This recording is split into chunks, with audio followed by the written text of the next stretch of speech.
So the shamanic life, what is the shamanic life?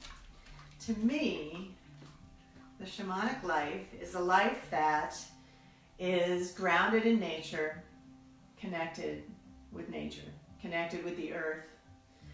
You know, the shamans we've talked about before, they have been around for thousands of years, really since the beginning of human history. There have been shamans. They are the healers, they are the teachers, they are the leaders in their community.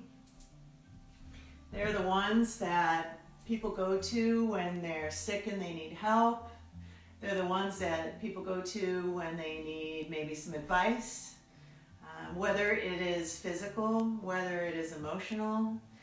The shamans work with energy, and they work with all types of energy. And they're able to tap into that energy and help people to heal. And like we talked about earlier, the whole idea, if you really break it down, the idea behind healing, there's so much talk in the world and work in the world right now with healing and sound healing and self-healing and all kinds of healing. But keeping it very simple, you know, healing is clearing. Clearing is healing. So you can practice simple practices like what we just did to get the energy moving, which does the clearing, and then you're healing. And you really don't have to overthink it. And I think, you know, unfortunately in Western medicine, it's gotten to a point where, you know, doctors are so quick to prescribe a pill for this, a pill for that. There are people who are on, you know, literally dozens of pills. It'd be nice if we could come back to a more natural approach to that, because I do believe that the earth knows what we need. And the shamanic life is a way to connect with the earth, to listen to the earth, to have a conversation and a relationship with the earth, and to find those natural healing remedies from the earth, from the water, from the air, and the fire. So anyways, that's my little talk about the shamanic life and what I see as the shamanic life. So the practice I wanted to share for today, it's kind of a homework assignment for this next week until the next class.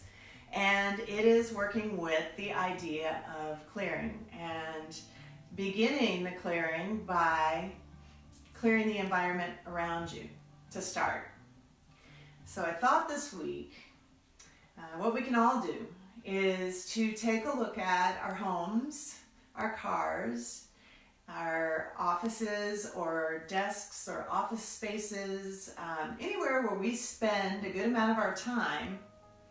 Let's take a look at these environments and let's see what we can do to clear these environments in order to allow these environments to support us in our healing, to support us in our growth and our expansion in this human experience.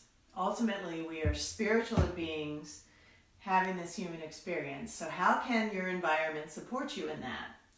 And so I think that the main thing would be to go around and declutter and to, you know, maybe take a day or two first to observe your environment as you walk around. Really think about it. Think about what is necessary and what is clutter.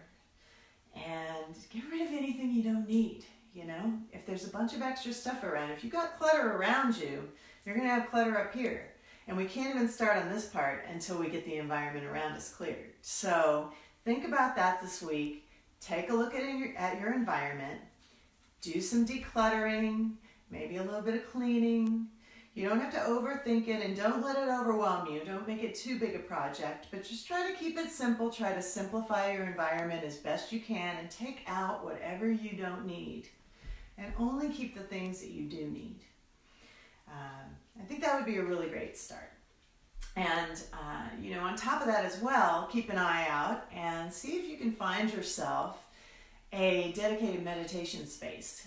We've talked about this before. We've talked about altars in previous yoga videos and shamanic videos that I've made, but see if you can find yourself a place specifically for your meditation, specifically for this type of a practice. And can you clear that space and make room for an altar? And an altar can be as simple as, maybe a cloth, a towel, a piece of fabric, an old t-shirt that means something to you.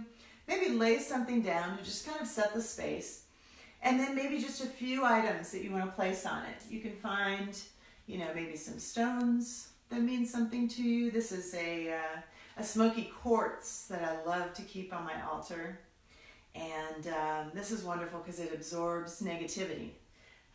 Over on this altar over here, I also have an Oregon opal, a tribute to my time in Oregon. Her name is Neandra. She's awesome.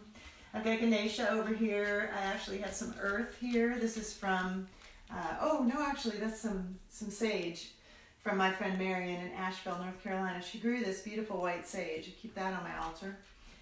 So anyways, you get the gist, you get the idea. This week, that's your homework. Clear your environment and create yourself an altar and a meditation space. And then we'll meet again next Friday at 11 a.m. So in closing, I'd like to just read one more thing. So go ahead and close your eyes one more time. And just read you this, and then we will release the directions and Satnam on out of here. Close your eyes, rub your palms together.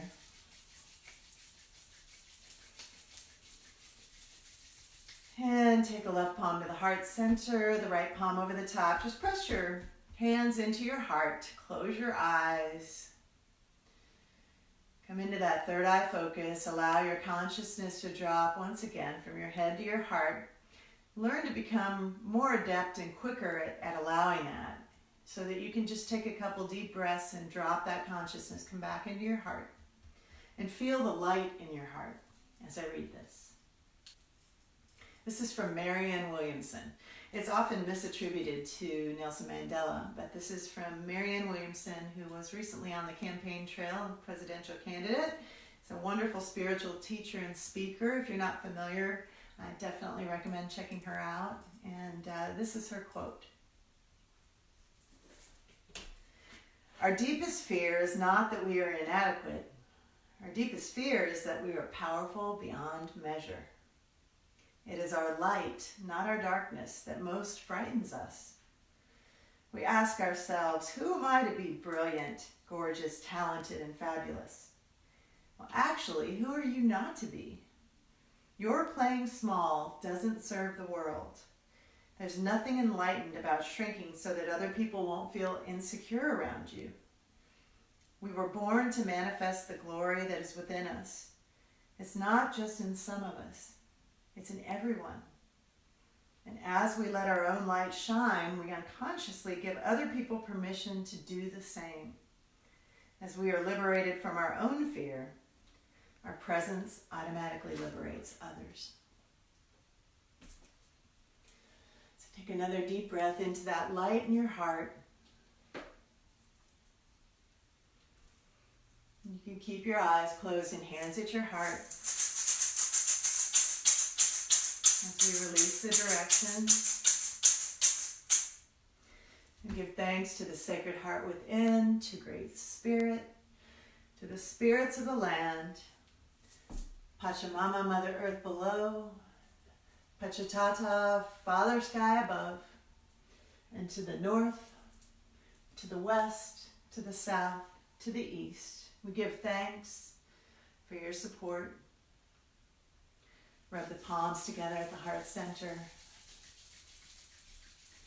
Bring them into prayer mudra, sealing the palms from the heels of the palms all the way up to the fingertips, bringing them into the heart center. Forearms come parallel to the earth. And we'll close with one long Satnam. Satnam, I am truth. Truth is my essence. Take a deep breath in.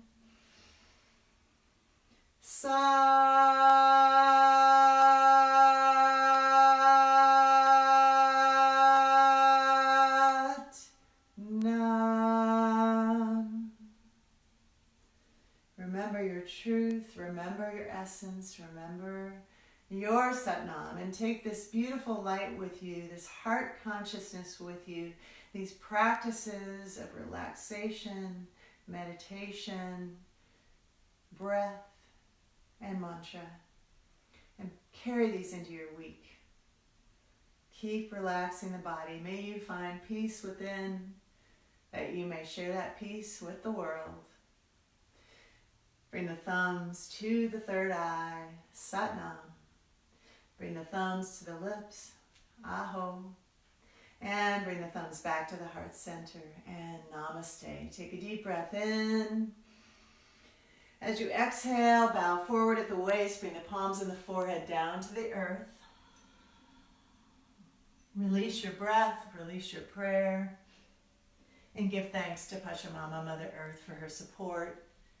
As you inhale back up, thank you so much for being here for this first Friday morning freestyle. Sorry we went a few minutes over today. I was thinking it would be more like an hour. But thank you for your patience. I hope there weren't too many technical difficulties, and I look forward to seeing you again next week. Again, Friday morning freestyle every Friday at 11 a.m. Eastern here on Facebook Live, and I will post these videos afterwards on my YouTube channel so that you can watch there at your leisure. Thank you again, and have a wonderful week. See you next